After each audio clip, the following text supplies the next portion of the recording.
बहू तूने तो रात का खाना ही दे दिया, कम से कम इसे गरम तो कर लेती। माँ जी, मैं गर्म करने जा रही थी गैस पर जेठानी जी ने ही मना कर दिया। बड़ी बहू, ये मैं क्या सुन रही हूँ, तूने छोटी बहू को गैस पर खाना गर्म करने से क्यों मना किया? माँ जी, इस गांव की लड़की को माइक्रोवेव यूज करना आता ही नहीं है और ना ही इसे हमारा चूल्हा जलाना आता है।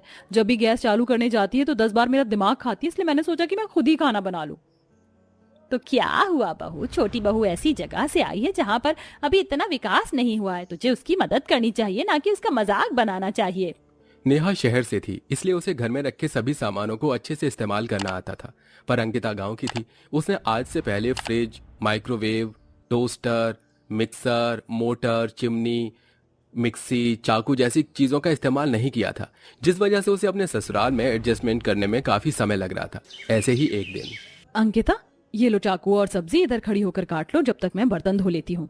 जेठानी जी, मुझे चाकू से सब्जी काटना नहीं आता, आप मुझे बर्तन धोने के लिए दे दो। हद करती हो अंकिता, क्या गांव में चाकू भी नहीं मिलता सब्जी काटने के लिए? खैर, तुम सब्जी काटना छोड़ो, मैं खुद काट लूंगी, तुम बर्तन ही धो लो। दीदी, क्या ये सारे बर्तन मुझे इस बड़ी सी टोकरी के अंदर ही धोने होंगे? और राख किधर है? बिना राख के मैं कैसे बर्तन धोऊं? अंकिता, ये वो कोई टोकरी नहीं है, वो सिंक है। उसी में सारे बर्तन धुलते हैं। और अगर कुछ काम नहीं आता करना तो उसे करना सीखो।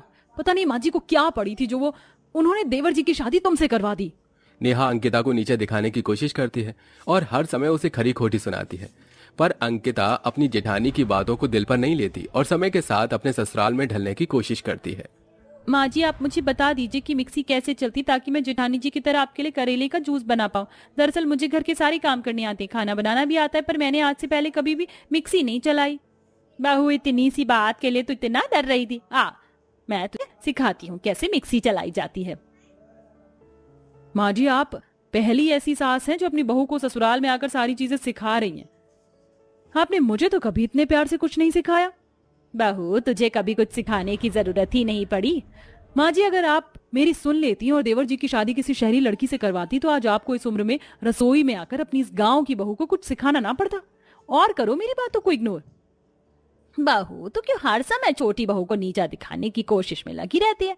ठीक है ना, छोटी बहू गांव की है, उसे नहीं आता कुछ, नहीं पता उसे यहाँ की रसोई कैसे संभालनी है, पर हम हैं ना उसे सिखाने के लिए। माँ जी, आप हर समय इस गांव की देवरानी की बस तारीफ ही करती हैं, आपको मेरा किया तो कभी नजर ही नहीं आता। अगर आपको अपनी इस गांव की बहू पर इतना ही गर्व है तो अब यही संभाले यहाँ की रसोई। नेहा अपनी सास से नाराज होकर अपने कमरे में चली जाती है और उस दिन के बाद से किचन में आना बंद कर देती है, जिस वजह से अंकिता को रसोई में अकेले काम करने में काफी दिक्कतों का सामना करना पड़ता है। अब क्या करूं, मुझे तो जमीन पर बैठकर आटा गूंथने की आदत है। अरे हाँ समधन जी, आपकी बेटी रसोई में काम करी, शायद इसीलिए आपका फोन नहीं उठा पा रही। बहन, अभी मेरी बेटी को ससुराल में गए 4 से 5 ही दिन हुए हैं और इतने कम दिनों में वो हमें भूल गई। इससे तो यही पता चलता है कि आप मेरी बेटी का बहुत अच्छे से ख्याल रख रही हैं। समधन जी, कैसे मैं अपनी बहू का ख्याल ना रखूं? आखिर आपकी बेटी मेरी बहू भी तो है। अच्छा, अपनी बेटी से बात कर लीजिए, और हाँ, यहाँ जब आओगे तो 4-5 दिन रुक कर ही जाना, इससे पहले मैं आपको जाने नहीं दूंगी। सुमित्रा अंकिता को फोन देकर चली जाती है। अंकिता अपनी माँ से बात करते बहुत खुश होती है, पर थोड़ी परेशान भी हो जाती है। अपनी बहू की परेशानी देख सुमित्रा उससे कहती है, बहू क्या हुआ, अपनी माँ से बात करने के बाद तुझे खुशी नहीं हुई क्या? अरे कल तेरे मायके वाले यहाँ आ रहे हैं और तेरे मुंह पर 12 बज रहे हैं। माँ जी, मेरे मायके वाले 2 दिन यहाँ रुकेंगे, आपने क्यों उन्हें रोका? आप तो जानती है ना कि वो सभी गांव के रहने वाले हैं, उन्हें यहाँ के तौर तरीके नहीं आते। उनका क्या, मुझे तो खुद नहीं आता। यहाँ पर मुझे आए 5 दिन हो गए, पर अभी तक मुझे बहुत सी चीजों का इस्तेमाल करना भी नहीं आता है। तो क्या हुआ बहू, अगर तेरे मायके वाले गांव हैं तो मैं भी कभी गांव से थी, यहाँ आकर मैंने भी सब कुछ सीखा ही था, इसलिए तो परेशान मत हो। वैसे भी रसोई तुझे संभालनी और तेरे मायके वालों को नहीं। सुमित्रा के बोलने पर अंकिता अपने मायके वालों को आने देती है। अगले ही दिन जब अंकिता के मायके वाले घर आते हैं तो वो लोग अपने हाथ में बैग के बदले पोटली लेकर आते हैं और उनका रहन सहन भी बिल्कुल गांव वाला था। ये देखकर नेहा अपनी देवरानी के गांव के मायके वालों के ऊपर जोर जोर से हंसने लगती है। हे भगवान, कैसे देहाती लोग हैं, इनके पास एक बैग नहीं है कपड़ा रखने के लिए। भला आज के समय में कपड़े की पोटली बनाकर कौन जाता है? और इनके कपड़े तो देखो, लगता है महीने भर से नहीं धोए। नहीं नहीं बेटा, ऐसा कुछ नहीं है, ये तो मेरी नई साड़ी है, बस इसका रंग ही ऐसा है। और मेरे बेटे ने जो कपड़ा पहना है ये तो इसका फेवरेट कपड़ा है। वैसे समधन जी, मैं आप सबके लिए गांव से घर की दाल और मक्के का आटा लेकर आई हूँ। पर आंटी जी, हमें इन सब की कोई जरूरत नहीं थी, हमारे घर में मक्के की रोटी कोई नहीं खाता और हमें दुकान की ही दाल पसंद है। बहू, घर आए मेहमानों से चाय नाश्ता पूछने के बदले तुम उनसे इस तरह की बातें कर रही हो। माफ करना माँ जी, पर इनको देखकर मेरी हंसी ही नहीं रुक रही थी, तो मैं इनसे चाय नाश्ता कैसे पूछूं। खैर आप सब बैठो, मैं लेकर आती हूँ कॉफी। वैसे कॉफी तो किसी ने पी नहीं होगी ना यहाँ पर। नेहा जो पिछले 4 दिनों से रसोई घर में नहीं गई थी, वो अपनी देवरानी के गांव से आए मायके वालों के लिए कॉफी बनाकर लाती है। और जब वो कॉफी लेकर बाहर आती है तो वो देखती है कि उसकी देवरानी के मायके वाले नीचे जमीन पर बैठे हैं। ये देखकर एक बार फिर नेहा अंकिता के घर वालों का मजाक बनाती है। अरे घर में इतनी सारी जगह है, कुर्सियां हैं, सोफा लगा है, पर फिर भी आप लोग नीचे जमीन पर बैठ गए। हाँ दीदी, हमें नीचे बैठने की आदत है। चलो आप लोगों को अपनी औकात पता है, इसी तरह से अपनी लिमिट में रहना। बहू, थोड़ा सोच समझ कर बोला कर।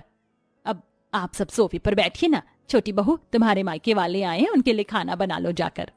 नेहा की बातों से अंकिता को बहुत बुरा लगता है, पर वो चाह कर भी अपनी जेठानी को कोई जवाब नहीं दे पाती और रसोई में खाना बनाने के लिए जाती है। और कुछ देर बाद अंकिता की माँ भी अपनी बेटी से मिलने के लिए रसोई में आती है, जहां वो मॉड्यूलर किचन देखकर बड़ी हैरान होती है और अपनी बेटी से कहती है, बेटी, तेरी रसोई तो बहुत अच्छी है, पर तुझे तो ऐसी रसोई में काम करना ही नहीं आता। तुझे बहुत दिक्कत आई होगी ना। हाँ माँ, 1-2 दिन परेशानी तो हुई थी, पर अब सब ठीक है। वैसे मेरी बेटी यहाँ हम लोगों के लिए इतनी गर्मी में खाना बना रही है। रुक, मैं तेरी मदद करवा देती हूँ। तुम मुझे बता सिलबट्टा कहाँ रखा है, अपने हाथों से मसाला पीसूंगी। आंटी जी, पर हमारे घर में सिलबट्टे नाम की कोई चीज नहीं है। अंकिता, तुम्हारी माँ भी तुम्हारी तरह ही निकली। बस कीजिए जेठानी जी, आप मेरा मजाक उड़ाती हैं ठीक है, पर मैंने आपको इतना हक नहीं दिया कि आप मेरे मायके वालों का मजाक बनाएं।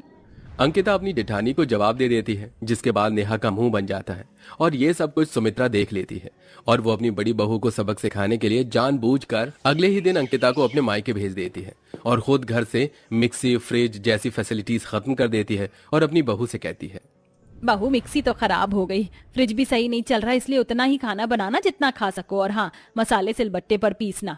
और मैं राख लेकर आई हूँ, बर्तन राख से साफ करना। राख से बर्तन ज्यादा अच्छे से साफ होते हैं, इससे पैसे की भी बचत होगी और बर्तन भी साफ हो जाएंगे।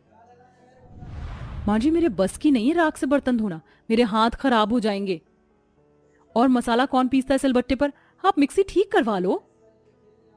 क्यों बहू, तुझे तो सब आता है, छोटी बहू तो गंवार है। एक बार तू भी गंवारों की तरह खाना बना कर देख, तब पता लगेगा तुझे। और भूल मत, हम भी कोई रईस नहीं है, हम एक मिडिल क्लास से बिलोंग करते हैं। भगवान ना करे अगर कभी तुझे अमीरों के साथ उतना बैठना पड़ गया तो तेरी भी बेइज्जती हो जाएगी, क्योंकि बहुत सी ऐसी चीजें हैं जो तुझे भी यूज करनी नहीं आती। अपनी सास की बात सुनकर आज नेहा को अपनी गलती का एहसास हो जाता है और वो अपनी देवरानी के आने का इंतजार करती है। इस बार जैसे ही अंकिता घर आती है, नेहा उसे गले लगा लेती है और फिर कभी उसका मजाक नहीं बनाती।